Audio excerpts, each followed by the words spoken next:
မှာဒါချောကလက်ရဲ့အိမ်ထဲမှာရှိတဲ့ဒီ kitchen ကိုဒါဘယ်လိုပြောမလဲပြင်လောက်ထားမှလက်ပြမှာပဲဖြစ်ပါတယ်ဆိုတော့ဒါကတော့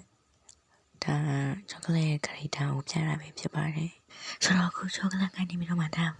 ဒီပါစယ်ချက်ဖာထဲမှာရှိတဲ့ပစ္စည်းတွေအားလုံးကိုထုတ်ဆိုတော့ချောကလက်ကပစ္စည်းတွေထုတ်တဲ့နေရာမှာအရင်ကြတယ်မလို့ဒါအမြင်လေးတင်ထားပါတယ်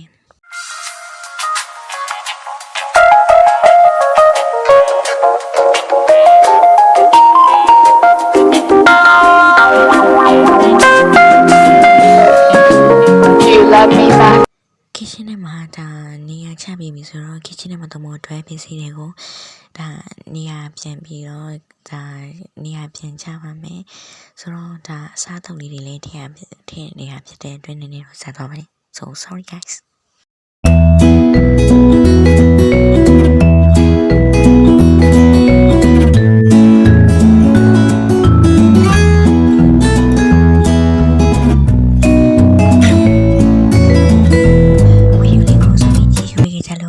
ကျေးဇူးတင်ရှိပါတယ် bye bye